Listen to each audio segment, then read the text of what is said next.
You know, it's time that we get mandatory labeling. It's time we cut down the biotech bullies to size. And then now, let's have that discussion again about chemical agriculture versus organic or traditional agriculture. The overwhelming majority of the public want us to produce food and to raise animals in the natural, healthy, humane way, in a way that doesn't destroy the environment, public health, and the climate. And we're going to get to that point, but it's going to require, as I often put it, the food fight of our lives.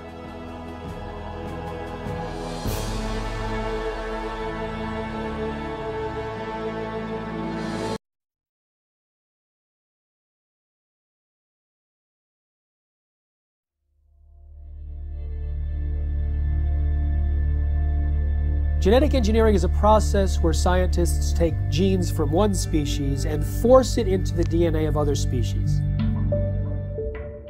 Every single independent study conducted on the impact of genetically modified food shows that it damages organs, it causes infertility, it causes immune system failure, it causes holes in the GI tract, it causes multiple organ system failure. The whole concept of genetically modified organisms is throwing a monkey wrench in the life on this planet. What if we could produce more yield on the same amount of land, squeeze more water from a single raindrop, conserve natural resources while caring for the environment? Monsanto is the company that told us that PCBs were safe. They told us that Agent Orange was safe. They told us that DDT was safe, and now they're in charge of telling us if their own genetically modified foods are safe. The reason why we have 170 million acres of genetically engineered corn and soybeans and cotton and canola oil and sugar beets in the United States is because it doesn't have to be labeled. The first genetically modified animal, a salmon, may soon be approved for human consumption. Both these fish are 18 months old, but the larger genetically engineered Aqua Advantage salmon grows twice as fast as the regular salmon. There has not been sufficient animal health testing, human health testing, or environmental impact testing of these new transgenic fish. Basically, they've taken agriculture and built an industrial model which doesn't fit nature. So instead of changing their agricultural model to accommodate what is natural, they're changing nature to accommodate the industrial model. If you have an organic corn crop that sits next to a genetically engineered corn field, and it happens to tassel at the same time, and it happens to be downwind, you're going to get your crop contaminated. The rest of the food supply is contaminated. Then the genie is out of the bottle, and it's maybe physically impossible to turn the situation around. In the genetic engineering revolution, these seeds are now patented property of one corporation called Monsanto. The pharmaceutical industry has no interest in having you well because they don't make any money if you're well. And the pharmaceutical industry is the biotech industry. Some people think that GMO really means God move over. We are heading downhill at a rapid rate of speed toward our own extinction. The use of GM in agriculture is a risk that is simply not worth taking.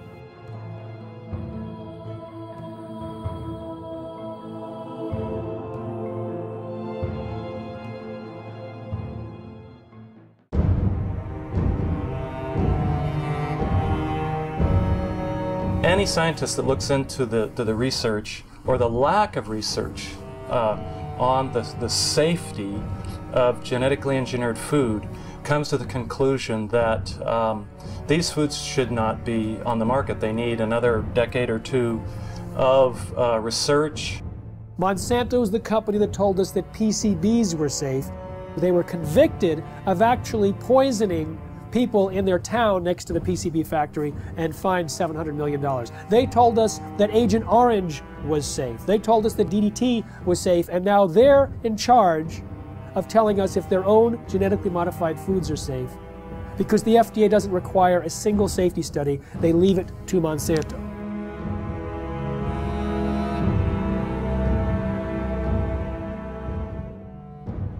I know Monsanto as one of the officials of the organization said, we're here to make money. And that's not just Monsanto, that's a lot of food industries. Their job is to make money for the investor. Unfortunately, that becomes the highest priority thought in their minds. Make money, make money, make money. They're not actually making products to make health, they're making money. And so they tend to overlook the health consequences. I think that is a ridiculous sort of approach to the problem.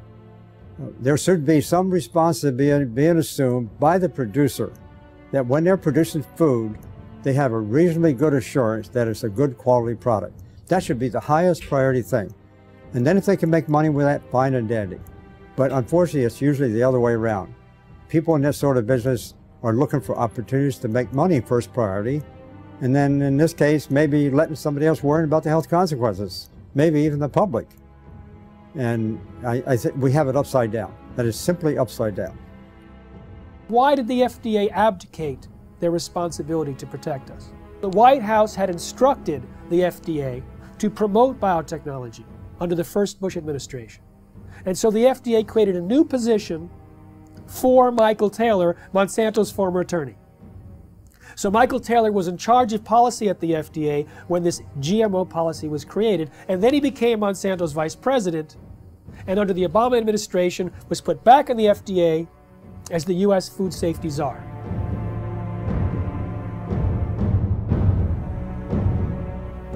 In reality, the overwhelming consensus among the scientists at the FDA were not only that GMOs were different, but that they were inherently dangerous, that they might create allergies, toxins, new diseases, and nutritional problems. They had urged their superiors to require long-term study, and when they saw drafts of the policy coming back to them, they were angry and urged their political appointees to change course. But Michael Taylor and the political appointees ignored the science, ignored the scientists, denied the existence of their concerns, and set forth a policy that allowed GMOs to be put on the market in a way that creates unprecedented risk for human beings and the environment. The FDA is composed of smart people, but they're smart people with a conflict of interest. They're smart people who make their decisions based on what will support their financial needs or their academic needs, not what makes scientific sense. What you can do with GMOs is basically engineer food in ways that make it most profitable from the company's perspective. But from the company's perspective, whatever negative aspects of that might exist are simply irrelevant.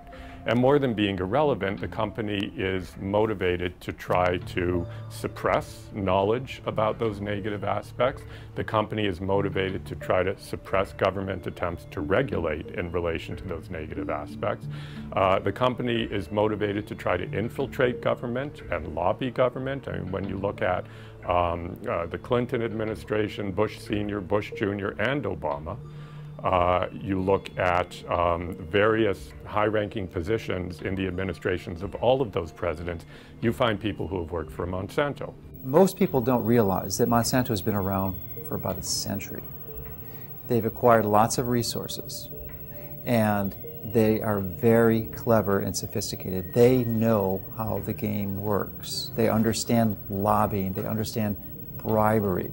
They have been effective at essentially stacking the political structure, the federal regulatory agencies in their favor, to the point that it's almost physically impossible to pass any type of federal regulations or legislation, because the people who make those choices have been in the revolving door of Monsanto. They either previously worked for them or they're paid consultants for them. The governments now, wherever they are dependent on corporations. Who are these governments? Who are these companies? Corporations. Telling people what to do, what to eat, what to feed their children. We are people, we're the children of God. We have constitutions, we have our constitutional rights to eat and feed our families that nature produces. They say, no, we don't have that right. In fact, we're going to force that on you. It's the FDA and the USDA who helped lead the charge for these new food safety bills There's nothing in those bills to protect you. It's there to protect the genetic engineering industry. And unfortunately, if we don't stop this, you won't see organic farmers. The laws in the bills currently are so strict, so arbitrary, that if you are a small organic farmer, you can't meet their requirements for safety. As a result, you'll go out of business. Not a single human being on earth gets up and says, boy, I can't wait to go to the supermarket and buy a GMO food. And why is that? That's because after 30 years and hundreds of billions of dollars of public and private investment, they haven't been able to come up with one thing in this food that actually helps the consumer. No better taste, no lower price, no more nutrition, nothing. Zip, zero, nada. 85% of all the genetically engineered crops in this country and around the world are designed so you can soak them with weed killers, toxic herbicides. And who are the big companies that do this? Come on, you know who they are. Monsanto, anybody, what? Who else? DuPont, Dow Chemical, Syngenta, Bayer. What kind of companies are these? Chemical companies. As the chemical seed package has spread, and now with genetically engineered seed that originally was free in India because it belonged to the farmers, or was low cost because it was released from the public sector universities that did seed breeding. In the genetic engineering revolution, these seeds are now patented property of one corporation called Monsanto. They take genetic material, either DNA or RNA, and insert it using very sophisticated techniques and create an artificial life form, a transgenic species that is impossible to reproduce in nature because the reproductive organs don't match. And as a result, once this form is created, here's the danger. It can cross-pollinate, it can contaminate the traditional crops. Percy Schmeiser was a farmer in Canada who was contaminated by Monsanto's genetically modified seed. Well, he realized he'd been contaminated because he used some of this herbicide to kill off weeds around utility poles on his property. When he saw some of the seed did not die from the application of glyphosate, he knew it must be genetically modified. Well, he didn't do anything to purge his property of that contaminated seed. It would actually take 3 years of taking your crops out of use before you could completely purge them of the genetically modified seed. He decided he didn't want to do that because that would be costly. So he saved his seed for planting the following year, and Monsanto said, well, you now knew that you had genetically modified seed. You saved it for planting a second year. That's infringement. They sued him for patent infringement. It went all the way up to the Canadian Supreme Court, and although they found that technically he did infringe their patent, they awarded Monsanto no damages. Both in Canada and the United States, hundreds of farmers have been totally bankrupt, lost their farms and so on through lawsuits by Monsanto. So there's a real fear. Now we call it the new fear, a fear culture amongst farmers, where a corporation now, through the rights of patents on a gene, have which is inserted into a seed to make it resistant to a chemical or whatever, is that they lose their rights to use their own seeds or plants. So it's total control eventually that farmers have to go back to a corporation like Monsanto each year to buy their seed because they're no longer allowed to use their own seeds. So as a victim, you basically have to pay for your lawsuit, your damages, and so on. So farmers become victims and they have done nothing wrong because they were contaminated by a neighbor, by whatever means, by pollen flow, by seeds blown in the wind, transportation, and so on. So it doesn't matter how it happens. If you are contaminated, it's over and it's over. It's inevitable that someone who does not want to use their seed will become contaminated. Even the United States National Organic Program standards acknowledge this when they say you won't lose your organic certification if you're contaminated up to a certain percentage, as long as you take efforts to try to avoid that contamination.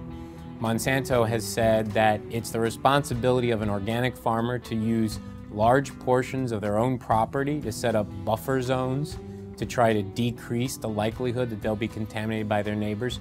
But that's quite perverse when it's their seed that's the new entrant into the neighborhood. In the mid-90s, the UK government gave about $3 million to a scientist to figure out how to test for the safety of GMOs. That scientist was Dr. Arpad Pusztai, the world's leading expert in his field. He worked at the top nutritional research laboratory in the UK, one of the best in the world. He had about 20 or 30 researchers working with him in 3 different institutes, and his protocols that he was designing were supposed to be implemented into EU law as requirements for the safety assessments of any GMOs to be introduced into Europe. He took a potato that was genetically engineered to produce an insecticide and fed one group of rats the genetically engineered potato. He fed another group of rats natural potatoes, and a third group of rats natural potatoes, plus their meal was spiked with the same insecticide that the GM potato was engineered to produce. So you have GM potato, natural potato, and natural potato plus an insecticide, and all 3 had a complete and balanced diet as well. We measured all sorts of things, growth, for example, how these young animals were growing, what happened to their inside, and what happened to their immune system. And it became clear that the GM had a slower growth. It had problems with internal development of its organs, and it certainly knocked out the immune system. Only the rats that ate the GM potato got sick. They had potentially precancerous cell growth in their digestive tract, smaller brains, livers, and testicles, partial atrophy of the liver, damaged immune system in 10 days. What was the cause of that damage? It was not the insecticide, because the group eating the insecticide did not have the problem. It was understood that it was the process of genetic engineering itself and the unpredicted side effects that caused this profound damage to every system and organ studied.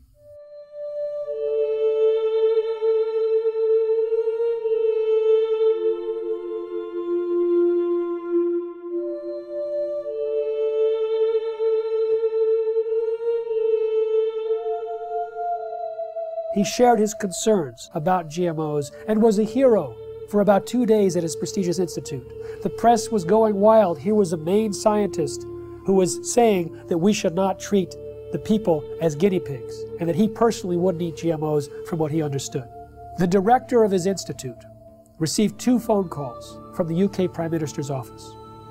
The next day, Dr. Arpad Pustai was fired from his job after 35 years, silenced with threats of a lawsuit. His team was disbanded. They never implemented the protocols. Instead, a campaign was launched to destroy his reputation in order to promote and protect the reputation of biotechnology. We do have all the methods available for testing the safety of GM crops. It will be unforgiven by humanity.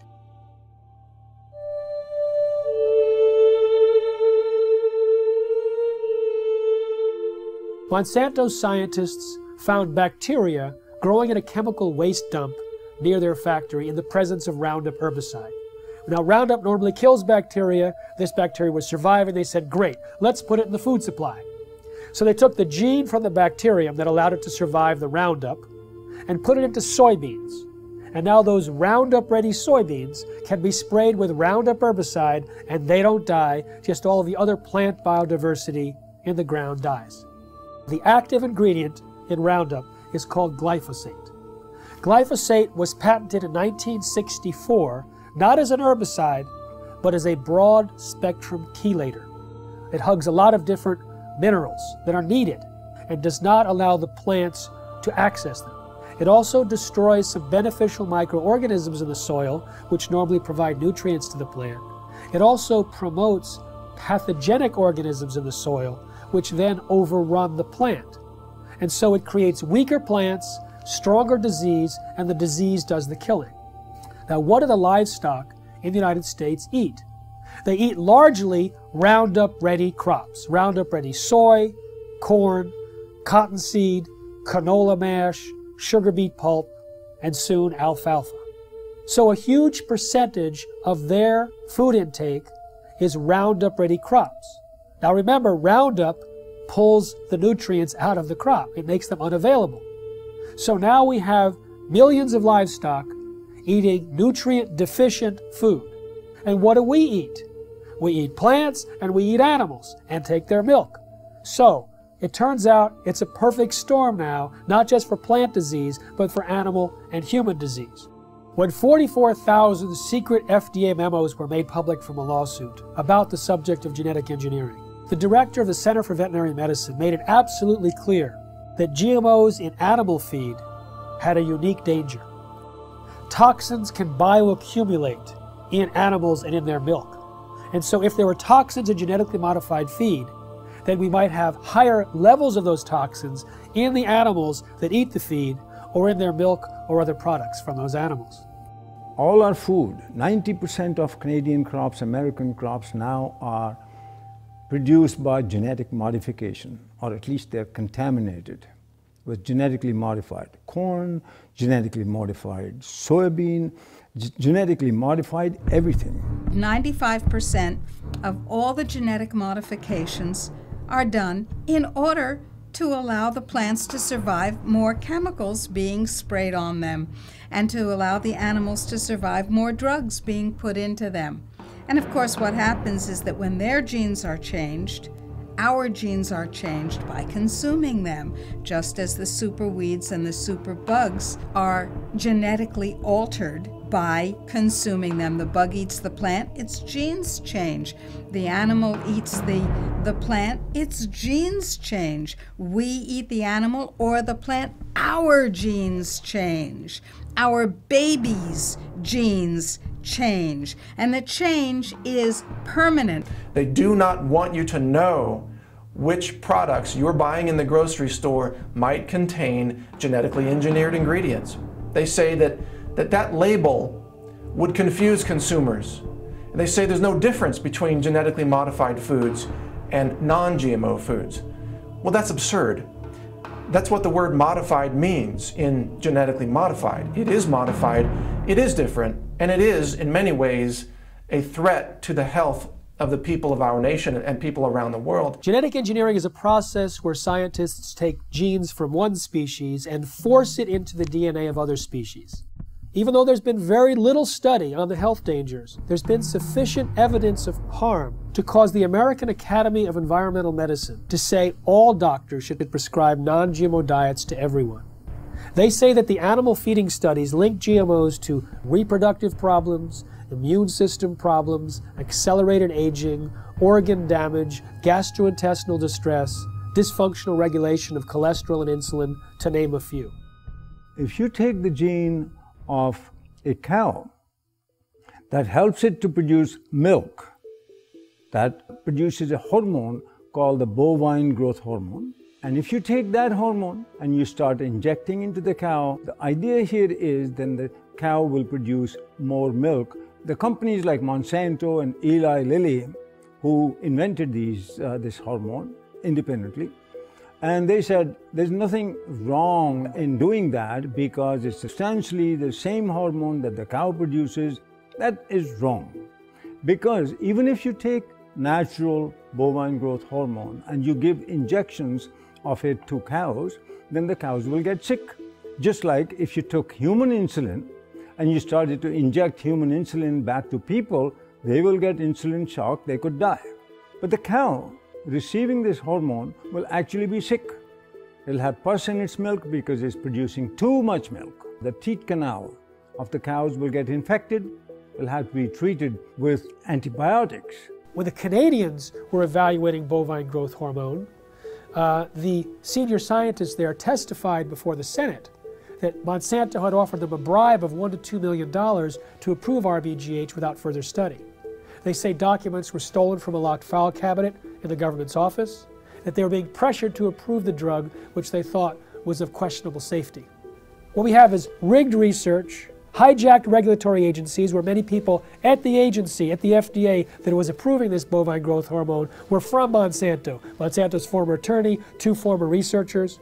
In fact, Richard Burroughs, who was an independent veterinarian working at the FDA, he was fired. He was told he was slowing up the approval process. Well, he sued and was reinstated back at the FDA, but during the trial, his boss admitted that the whole thing was a setup to get him out. He was in the way of the approval of bovine growth hormone. In the U.S., there's evidence that articles have been published that scientists who do any research on that possibly could show negative results of genetically engineered crops are harassed. They are denied funds. The universities that depend on industry money are pressured to not allow this or to discourage this kind of research. Monsanto's own research shows that when rats were fed this Bt corn, they had signs of toxicity in the liver and kidneys. When genetically modified soybeans were fed to rodents, we've seen changes in the testicles changing from pink to blue, changes in the sperm cells, changes in the uterus and ovaries, in the DNA functioning of the embryo offspring. In 2001, a small California biotech company called Epicite patented a gene which causes both men and women who eat it in the form of any product to produce antibodies to sperm. If the men eat the Epicite gene, they produce antibodies to their own sperm, rendering them irreversibly sterile. If women eat the Epicite gene, when they have intercourse, their bodies produce antibodies to the sperm that has been deposited, and they become infertile through the destruction of the sperm. Now, DuPont and Monsanto formed a joint venture, purchased the Epicite firm, and, quote, commercialized the Epicite gene. Do you want to know if the food that you're eating contains the Epicite gene? Sure you do. How about the food that your children are eating, or your grandchildren? Sure you do. We've seen smaller babies, a death rate that's 5 times that compared to controls. Sterile babies, even babies with hair growing in their mouths. And this has been done by government scientists as well as independent scientists who are at the top of their field. Pay close attention to what you're about to see. These rats have been fed with transgenic corn during their entire life cycle. The tumors they suffer from are enormous. The study that revealed the effect of the GMOs on the health of these rats has just been completed. It lasted for 2 years. We spent over a year trying to obtain transgenic corn because no GMO manufacturers were willing to provide them. This is because Monsanto requires contracts to be signed stipulating that the seeds must not be used for testing. We wanted our study to be independent. Every rat was dissected to identify the way each diet, GMO and Roundup on its own, had acted on the metabolism of each animal, focusing on the development rate of the tumors that only start to manifest themselves after the initial 3-month period. Each step up represents a large tumor, which can measure 17 millimeters by 17 millimeters. 94% of them take effect in the mammary glands, which would equate to breast cancer in a woman. We are faced with renal tumors for the males. Some males also suffer from mammary tumors. One could have thought that the main cause of death was coming from the pesticide added to the corn. But what the study highlighted, and this for the first time ever, is the fact that the transgenesis itself could have killed the rats. What this means is that just by interfering with the genome of the plant in order to modify it, we are faced with repercussions that no one could have anticipated. This is enough to make us reconsider all the scientific precepts that led to the creation of GMOs. We realized that GMOs without any Roundup residue were responsible for an increase in the death rate of females and of some males. This is the GMO that is being eaten by the Americans, but also the GMO that has been approved for importation by European agencies, and that contaminates our food. When they allow animals to graze on the cotton plants after harvest in India, for years and years there was no problem. When they introduced this Bt toxin-producing cotton, thousands of sheep died, buffalo died, goats died. I've interviewed the people myself, seen pictures of their dead animals. These animals were successfully grazing on non-Bt cotton plants for years. In one case, 13 buffalo grazed on Bt cotton plants for a single day, and within 3 days they were all dead. Unfortunately, there's not sufficient follow-up One small non-governmental organization pleaded with the government in India, please do some research on these animals. The government refused. They pleaded with universities offering to pay for the research themselves. They refused. So this small NGO did their own research. They put 3 sheep in one field with BT cotton Bolgard 1, 3 with Bolgard 2, and 3 with non-GM cotton. Within a month, all 6 sheep eating the BT cotton plants died. But 3 eating the non-BT cotton plants had no symptoms. But their research was dismissed because it wasn't a government agency or a university. So we have a situation where the evidence is there, but it's not being paid attention to because it's being drowned out by the big bucks and the biotech industry with their tobacco-type science and their distortion and denial of the facts. Unfortunately, Monsanto's lobbying power and their financial weight, they are able to use corrupted corporate science, something that I call cigarette science, to get these products slipped into our food stream. The only human feeding study ever published on GMOs showed that the gene that was inserted into the soybean transferred into the DNA of the bacteria living inside our intestines and continued to produce that protein. So if it happens to be an allergen and you're allergic to it, you may be continuously triggered over and over again by the production of that allergen from within inside your own intestines. When we look at the quality of the nutrients in our soil, we see that that has become actually a victim of industrial agriculture, which destroys the microorganisms in the soil and then puts in a few nutrients as if that were enough to provide a healthy diet. It turns out that the current industrial agricultural model was based on surplus military products after World War II. They had extra bomb-making material that worked as fertilizer, so they created the synthetic fertilizer industry. They had excess nerve gas that they could use as insecticides, so they created an insecticidal industry. And by steering the farmers and the land-grant universities and all the population towards these high-input, corporate-driven agricultural models, we actually stripped away some of the health and some of the nutrients that were vital and are vital to the health of the people and of the livestock. The plant's ability to absorb nutrients out of the soil is restricted with GMO seeds and plants. And that's why the nutritional value is going down. And that has become a very big concern. And there's a very big concern that many of our foods that we eat, nutritional value contents have to be rechecked because it has changed. It alters the structure of a plant when you put a GMO gene into a plant. So you no longer have the same type of plant and you've changed the makeup. Monsanto is the only company I know of that doesn't want you to know you're buying something that has their technology inside it. You know, cell phones, computers, automobiles, everything else we purchase, clothing, is branded because everyone wants to know, they want consumers to know that their product is inside whatever you're purchasing. But Monsanto wants that to be a secret. If you go and purchase any of their bags of seed and you look at the back, there's a big, huge box with a big stop sign. And when I first saw this, I thought that meant stop, this seed is dangerous. Don't swallow it, wash your hands after you've touched it. No, all those health warnings are lower down the bag in smaller font. If you look in the box where the stop sign is, it actually says stop. These seeds are protected by the following patents. Your use of these seeds must be in compliance with the license agreement. You may not save the seeds for replanting, blah, blah, blah, blah, blah.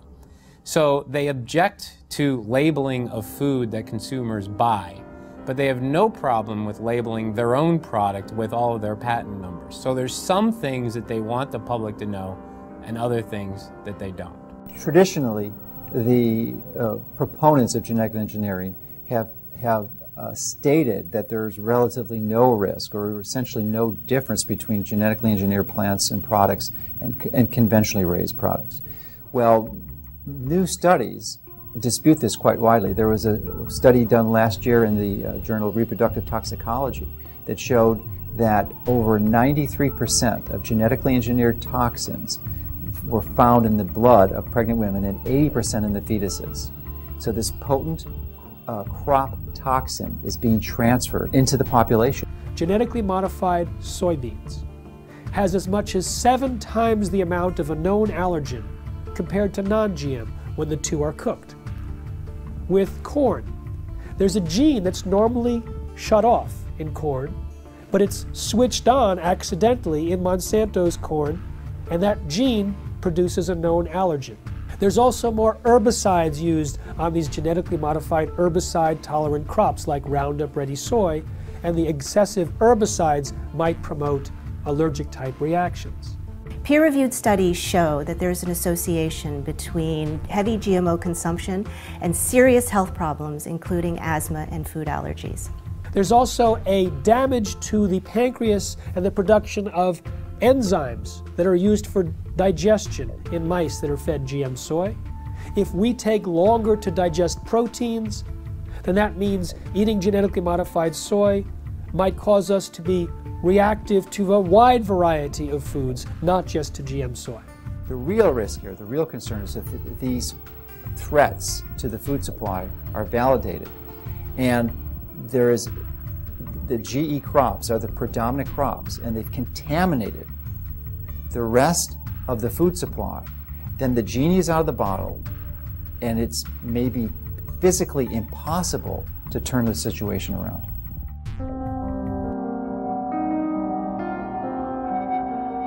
There has been no long-term research on the concept or consequences of what this genetic modification does, not just to us, but to the environment. And right now, from all the research that's showing up, it says this has a very negative and profound effect on destroying the environment in which we live.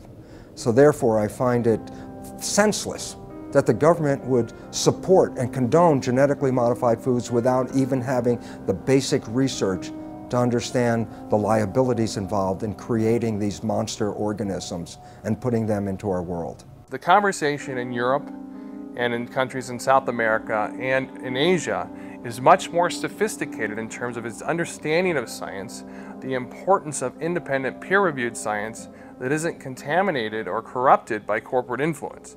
Here in the United States, you know, the birthplace, the bedrock of the free market system and democracy, we are having our rights corrupted by corporate influence. The major impact that Monsanto has, their ability to get their products approved with minimal scientific oversight and minimal review of these products for human health testing is really an abomination. The entire scientific foundation underneath genetically modified organisms is false because organisms are not genetically determined. And when we understand that, we recognize that the only way to create crops that will benefit humanity is to understand nature herself and learn to live in harmony with it. And this is a completely different approach than humans have had for the last couple hundred years, where we always thought, oh, humans' job was to control and dominate nature. In that process, we are now leading the world into the 6th mass extinction of life on this planet. 5 times in the history of this planet, life essentially got wiped out and started all over again. The 5 previous mass extinctions are attributed to things like comets or asteroids hitting the Earth and destroying the environment. We are now deep into the 6th mass extinction of life on this planet. We are losing species of organisms faster than even in the previous 5 mass extinctions. But the source of the problem is much closer to home than a comet or an asteroid. Science has recognized that it's human behavior that is undermining the web of life. Rather than trying to control nature, our mission is actually how to learn to live in harmony with nature. The FDA, which treats the American people as slaves, knows that if people knew the truth about how healing their foods can be and how dangerous the processed foods really are with all their chemical contaminants and their genetic modification, if people knew the truth, they would demand food freedom. They would demand access to healing herbal therapies and healing dietary supplements. They would demand that the FDA back down from its intimidation campaigns that have been leveled against producers of dietary supplements and herbal remedies and raw dairy products and so on. The people would demand that if they knew, and that is why they are kept ignorant under this campaign of disinformation currently being waged by the FDA. I've been vigorous in my opposition of these strategies that these large corporations use to use their influence for their benefit. And as a result of my positions, I'm frequently criticized by their own local networks, the skeptic networks and such. And they're also their ability, because they are so politically connected, to use the federal regulatory agencies to come after me personally, to file claims against, or statements against my company, and also to criticize me such that it can be viewed in most of the traditional media to skew the information, the truth of what we're saying. They twist the tables. It looks like we're the bad guys when actually nothing could be further from the truth. We're just seeking to help people understand what the true reality here is, and give them the tools to make that distinction and give them the right to know. In the early 2000s, Monsanto and the biotech industry vilified a scientist for his linking of Bt corn to a decrease in monarch populations. 2 years ago, another research paper came out confirming that yes, Monsanto's Bt corn and their Bt cotton products were actually reducing the habitat of monarch butterflies. Monarch butterflies are the canary in the coal mine on the prairies in the Midwest. Of the major impacts, the negative environmental impacts that these products are having. The large-scale cultivation of GMO crops can harm biodiversity in a number of different ways. One is that in the case where the crop is engineered to be tolerant to a herbicide, such as Roundup or glufosinate, then the application of high doses of these weed killers destroys the weeds upon which other organisms normally would be consuming. So the insect population is reduced, and then there isn't the insect population upon which the birds are also consuming. So there could be a knock-on effect on the biodiversity within the fields where herbicide-tolerant crops are being grown. And indeed, large-scale field trials sponsored by the UK government several years ago now did indeed find that in fields that were growing herbicide-tolerant sugar beet and canola, that the biodiversity in these fields was markedly reduced. There's a lot of information now on bee colony collapse, and it's now linked to certain of the chemicals that are sold by certain of the major companies. So there's a lot of concern now about the bees dying, because now we'll lose a major insect that pollinates our plants, and so that also has become a big concern. But it's all related. It all goes back to the massive increase of new types of more powerful chemicals, more toxic chemicals than we ever had before. And that's why we have many of our beneficial insects are being killed by these new types of chemicals. GM carries novel health and environmental risks, which we are now beginning to measure, both in terms of environmental impact and also outcomes in feeding trials, controlled feeding trials in animals. Then I feel that the use of GM in agriculture is a risk that is simply not worth taking. GM doesn't address root causes of problems in agriculture. At best, it is a symptomatic cover-up. No genetically modified crop can grow unless it's attached to some kind of a pesticide. Those pesticides, more and more, are in these plants. They may have killed the weeds, they may have killed the insects, but the product is still on the plants. And if it's washed off, then it's in the water, it gets into the lakes, it gets into the oceans, it's everywhere. And it's toxic, it causes cancer, it also causes endocrine disruption. That's a technical term for change of hormones. They don't even want to label that this is genetically modified. The milk is genetically modified, or the crop is genetically modified. They say, if we label that, we won't be able to sell it because people won't buy it. Of course, people won't buy it because people don't want it. We have thousands of different varieties of any given food crop you can mention. And by simply dipping in to this already existing reservoir of varieties of crops, resurrecting old crop varieties which have been displaced, could readily meet our food needs without having to resort to the risky procedures associated with GM. What is an herbicide-resistant crop? It's a crop that you can spray the hell out of it with a toxic chemical and it won't die. It kills everything except that particular crop.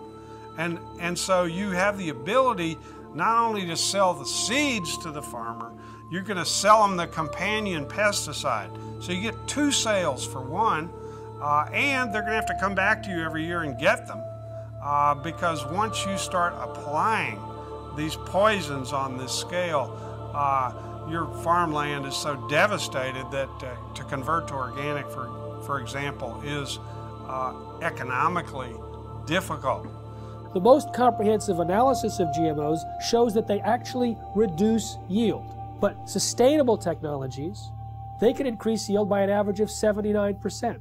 What BT corn does and BT soy does and what Roundup Ready does is it decreases labor. It's labor saving, as if we need less farmers in this country.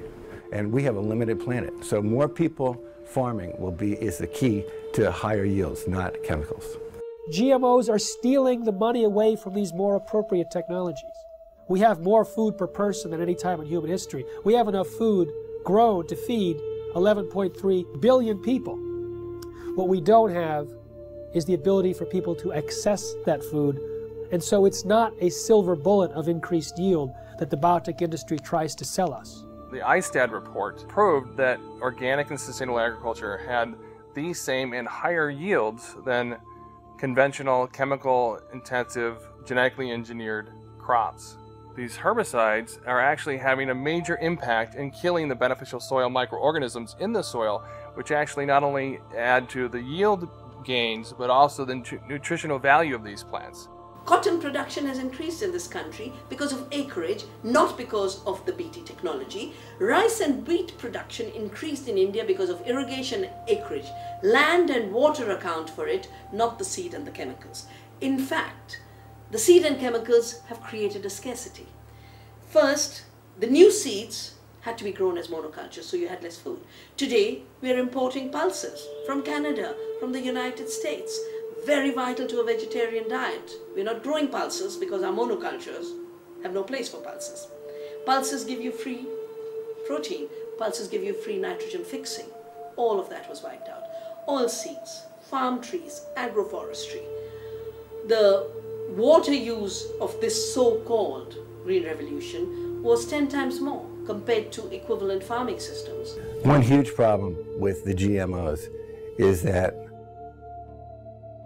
they have completely blown out conventional breeding in our land-grant colleges. And we only in this country have 10% of the vegetable seeds that were available to our forebears 100 years ago.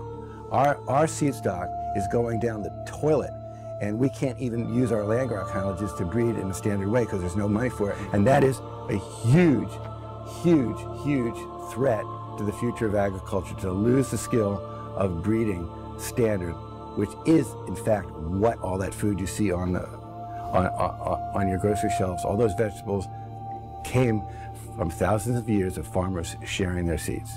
As a result of the loss of beneficial soil microorganisms, not only have the yields gone down, but there has been a dramatic increase in the rise of crop diseases, which are infecting corn and soybeans in the U.S. We're sacrificing, our soil just because it's an easier way to farm, and trying to convince ourselves it's more economical, but it's not. I'm seeing neighbors' fields who've been doing this stuff for 15 plus years. They can't get rid of a lot of weeds now. These weeds are getting resistant to the glyphosate herbicide, so farmers are upping rates. More herbicide. But then all of a sudden that's not doing it anymore, so you have to switch herbicides. So now the soil is just more and more and more full of poison. So there's going to be more sickness in that field. It's going to be more susceptible to diseases, insects. It won't make it through drought periods as long. The same crops side by side, right across from each other. The natural plants are going to make more over time. And you have a soil that you continue to poison, nature's going to win. In 2006, Cornell University released a study on soil degradation that stated by the year 2050 that 30% of the land that's already cultivated will be unfarmable. Now the thing about Roundup and glyphosate is that it stays in the soil for months or years, and it continues to cause the reduction of available nutrients and the promotion of these diseases. And so people like Dr. Don Huber from Purdue University, have identified more than 40 plant diseases that are on the rise in the U.S. because of the overuse of Roundup and other glyphosate-based herbicides.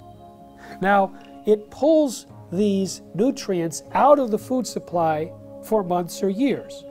According to Reuters, in 2007, there was about 184 million pounds of glyphosate herbicide used in the United States.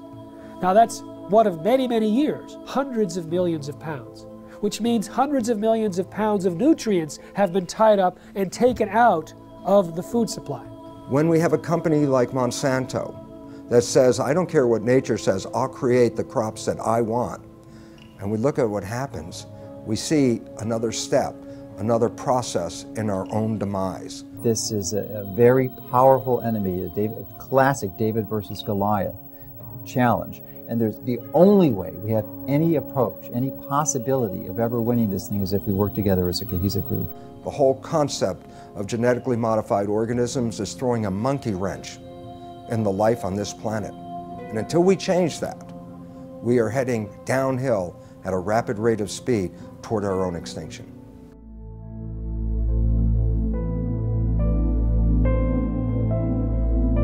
Genetically modified organisms are living beings where genetics or DNA of one species is taken out and transported artificially into another organism, and in other words, some sort of genetic manipulation, genetic engineering has occurred.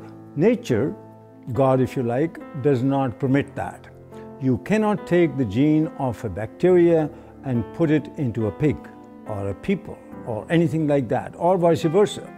They've put spider genes into goats in the hopes that they can milk the goat to get spiderweb protein to make bulletproof vests. They've put cow genes into pigs and made cowhides on those pigs. They had what was called an enviropig, a pig that would have manure that was less toxic. They can create these featherless chickens to kind of better live in these tight battery cage, these small barren wire enclosures extending down long rows and often windowless sheds. Can be 1 million birds in a single shed. How do you do that? Well, without them overheating, where you have this mass ventilation fans. But another way, you just take off their feathers. There's a genetically modified salmon that was created by Canadian researchers that was tested up in Canada. They put these frankenfish into tanks and they fed them sufficient food and there was no problem. When they reduced the amount of food, the frankenfish freaked. They started killing and eating their neighbors.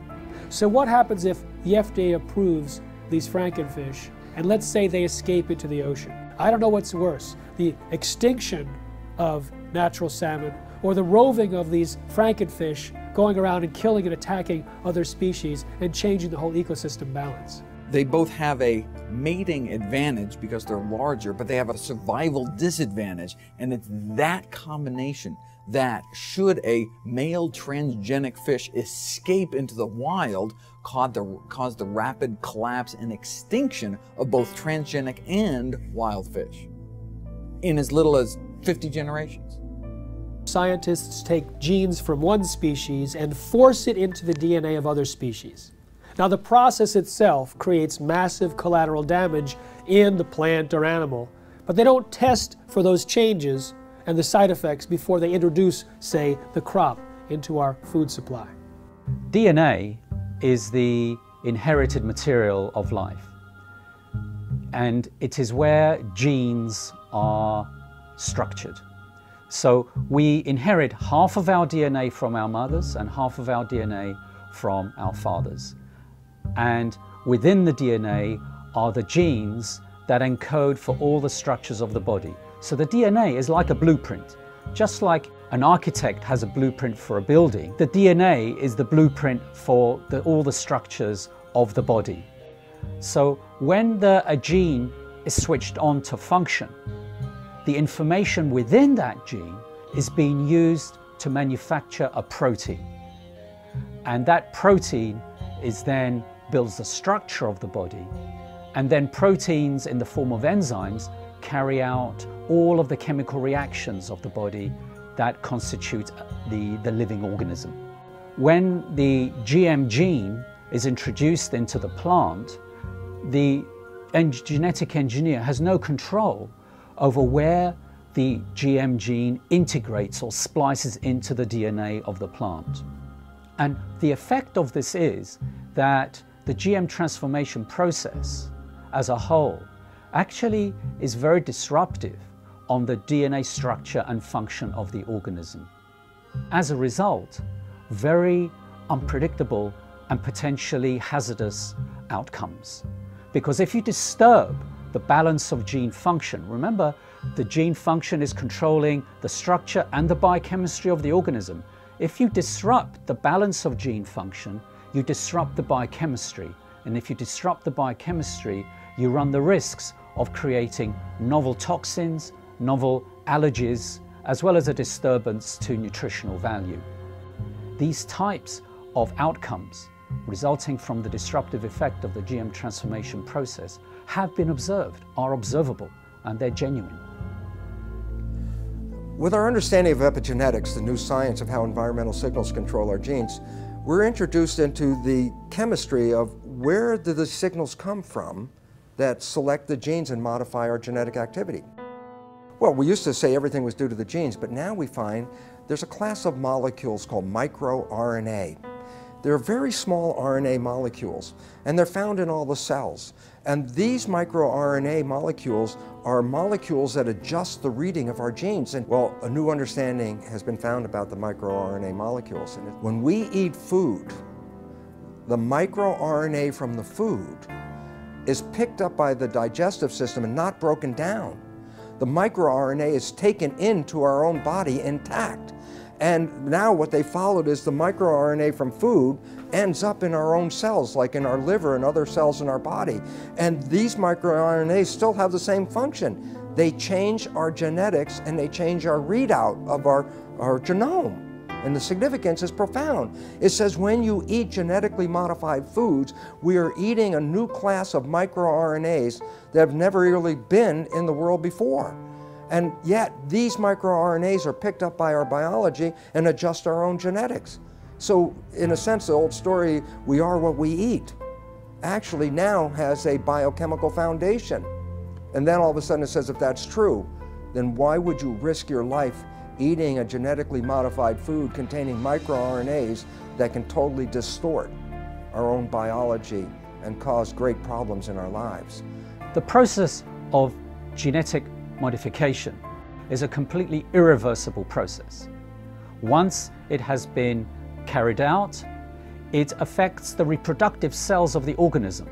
So any effect you have, for good or for bad, is then passed down through the subsequent generations of that particular organism. And that's true for plants and animals. Indeed, for any genetically modified organism. And this now has to be understood because when we eat genetically modified foods, not only does it affect our own cells like that, but we also know that the bacteria in our gut that are required for our survival, we need these bacteria. The bacteria also pick up the genetic engineered genes. And we modified the gut bacteria. And you say, well, why is that relevant? Well, not only do we need the gut bacteria for our survival, but the gut bacteria change our genetics. Information from the bacteria is picked up by the digestive cells and adjusts the digestive system cells to be compatible with the bacteria in our gut. There is a dialogue and a communication. If you alter the genetics of the gut bacteria, by definition, you've completely altered the development and genetics of our own cells. Way back in the 70s, they developed this grand vision of being able to splice in high yield and drought resistance and all sorts of, pest resistance, and they dreamt of patenting those genes and having proprietary ownership of these genes. And during the 80s, that indeed came about from a number of court decisions. They believed they could make billions of dollars from these proprietary gene transfers to make food do certain things or crops do certain things. When the evidence came out that there were fundamental flaws in the genetics, they just did not want to know. They didn't want to do the research into these issues of food safety, and they went ahead with their development, yet they weren't doing the basic research. You see, GMOs are the product of an infant science. And now we are feeding that product to the entire population. And it's known to create unpredicted side effects, and no one is testing to see if the rise in all these diseases since GMOs were introduced in the mid-90s is caused or promoted by these GMOs. If Monsanto's patent on a gene, if that patented gene gets into any, and I'll use the term, higher life form. So what does that mean? Birds, bees, animals. And the question I have to ask, what about human life? If Monsanto's patent gene gets into you, gets into me, does that say they own me? Do they own you? These are all questions that that the courts and our governments will have to address. How far does the patents on genes on life go? There have been over 140 lawsuits filed by Monsanto against farmers, including against those farmers who wanted nothing to do with Monsanto's genetically modified seed. When you ask Monsanto whether genetically modified seed is natural, they have two answers, yes and no. And it depends on which side of Washington, D.C. they're talking. If they're at the FDA or the USDA, they say genetically modified seed is absolutely no different than natural food. It doesn't need to be tested, doesn't need to be labeled. The public doesn't need to know if their food's been genetically modified because it's no different. Then when they're on the other side of Washington, D.C. at the patent office, and the patent office is saying, well, you don't deserve a patent because your seed is no different than natural food. They say, oh no, it's not. It's completely different. We've invented something brand new. It's radically different, and it's so inventive we deserve not just one patent, we deserve entire portfolios of dozens and dozens of patents. Because the United States was the only country in the world, still is, that allowed genetically modified organisms or any organisms to be patented. Up until then, living organisms or their products could not be patented. So the patent for insulin, genetically modified insulin produced in the E. coli bacteria, was given to Eli Lilly. Monsanto got it for RBGH, the bovine growth hormone. I have a book called Corrupt to the Core. In that book, I describe, by quoting from a published speech by a Monsanto executive, saying how they're going to control the whole world. Not just by genetic modification, but they're going to take charge of the whole world by influencing the White House, the Whitehall, the French Parliament, and Canadian Parliament, and the Japanese Parliament. This is published information, how they're going to control the whole world.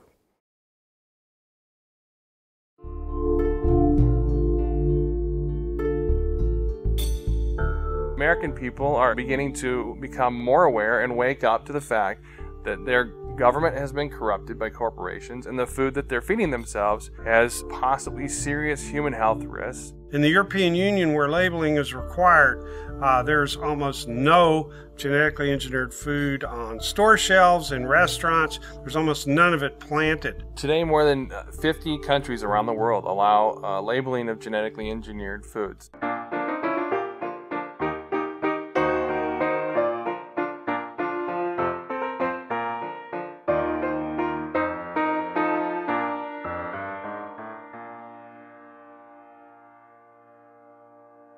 The FDA has received over 1 million comments from citizens demanding labeling of GMOs. 90% of Americans agree. So why no labeling? I'll give you one reason.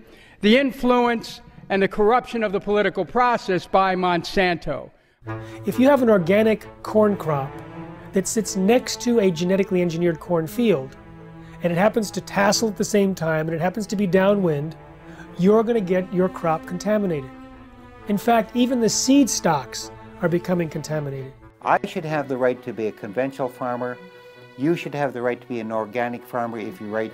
But if we have GMO farmers, you no longer, remember this, you no longer can have an organic farmer, you can no longer be a conventional farmer. You'll become a GMO farmer whether you like it or not. An expert at air pollution calculated how far corn pollen could travel in 24 hours, which is the maximum time that it can remain viable to cross-pollinate. It could travel under certain weather conditions over 500 miles. They want the public to sit down and not think about what happened before this piece of meat got on my plate. What happened before this glass of milk sat on the table? We have an ethical responsibility, I believe, not just to other humans and to the future generations.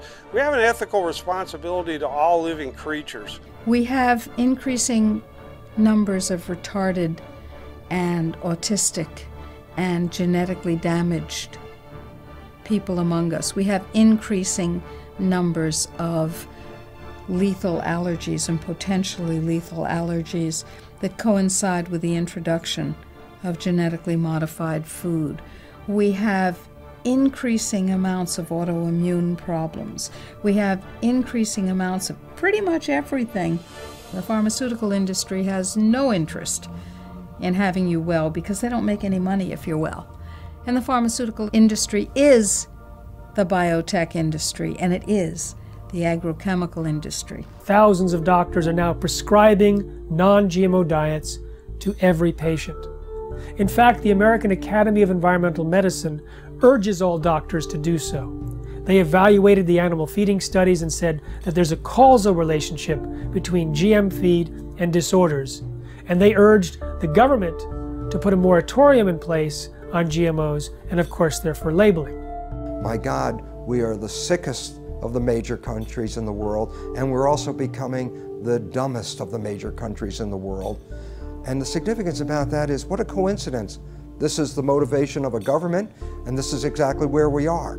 A country like the United States has 20% of its GDP spent on healthcare costs, on trying to cure chronic disease. We're giving vaccines in children. We're giving all these other drugs, bad food, pesticides, hormones, everything getting into the system in animals and people. This is going to drive countries bankrupt. We're talking about people whose lives are either terminated through preventable diseases which were not prevented, through the toxification of their bodies by toxic food. Total population of the world is about 7 billion now. They're saying by 2050, the population will grow to approximately 9 billion. And these companies and the governments all over the world are saying the amount of food in the world will have to be increased to twice the amount. The biotech industry is promising to feed the world with crops that will have higher yields, even though it's not the amount of food right now that's the critical issue, it's access to the food. And access to the food is largely an economic issue. There's no shortage of food. This is purely due to corruption, because corrupt people in power won't let poor people have their share. Now, since GMOs were introduced, there has been a dramatic increase in infertility in the United States. But there's significant evidence both in laboratory animal feeding studies as well as livestock experience to point a finger at Roundup-ready crops as a potential cause. The newest information of a study just published a week ago shows that these toxins in the food have actually been associated with an increased intensity of obesity, and this is found in salmon and rats. And there are other suggestions that they produce long-term imbalances in fertility rates, in hormonal levels, and immune function, and the ability to digest foods. Big agricultural and chemical companies don't want to label GMOs. What these corporations say is that labeling GMOs will increase our food bills. What I say is if they're so concerned about our bills, then they need to focus on a bigger price tag, and that's our healthcare costs. And we're not just talking about the cost of medications here. How about the cost of missed work and lost productivity when parents have to rush their child to the emergency room or to a doctor's office? And for the children, how about the missed school and summer camp? We're talking about the emotional and societal cost played out over and over again, hundreds of thousands and millions of times over. So these companies that are promising us to have abundant food, bring prosperity, they're lying, and the governments are with them. I think if you really want to know the true story about what corporations are doing in our society, about the various harms and dangers that they present, you can't rely on mainstream media. You have to go deeper and you have to go further. That's going to be a very important piece in us moving forward. The fact that we do have those sources of investigation that are not beholden to corporations or corporate media, and that we do have a mechanism in the internet for disseminating them broadly. We have this sort of common enemy that has allowed the profession, the healthcare professionals and the journalists and a whole variety of individuals and media sources who you wouldn't think would be aligned, and typically many of us have disagreements on certain issues, but we've all come together to realize that this is a very powerful enemy, a classic David versus Goliath challenge. And there's the only way we have any approach, any possibility of ever winning this thing is if we work together as a cohesive group. So what you see is Monsanto genetically contaminating crops, monopolizing seed and destroying biodiversity, turning farmers into serfs through this indebtedness, corrupting government, undermining law and regulatory process, and worst of all, polluting scientific knowledge. They're polluting genetically, they're polluting politically, and they're polluting epistemically. They're even stealing our minds. Through the food we eat, through the television and programming and the news media we receive, that information alone constitute what you might call the nocebo information. That negative information about the world is causing us to become sick. The food we eat exacerbates that same problem. We are living in a situation where we must take back our own power. They can surround the Congress, they can surround the congressional offices back in their district, they can surround the Monsantos and the city groups. And that's what they got to realize, that that's the first stage, because people showing up and massing together with agendas and with good artwork and signs and music scares the hell out of these politicians and their corporate masters. Let's use the power of government to support what we want, which is to have choices. Stand up that you should have the right, a human right to grow the foods and crops that you want. Americans have a right to know if their food is genetically engineered. It's time for labeling. It's time for people to know how their food is being produced. It is completely pro-capitalist to have things labeled. That's where you know what you're getting. And if the consumer over and over and over again says they want to know, they want the choice. But producers are freaked out because the choice is not going to be for them. We have to start now and not let more contamination exist and more danger to human health and the environment to the massive use of chemicals. So by stopping GMOs and eradicating GMOs, you'd also then stop less chemical use and more danger to the environment. And all of us are very concerned about human health and the environment. What's going to get your children through this and your grandchildren's generation? What are we handing off to them? What are we passing down to them?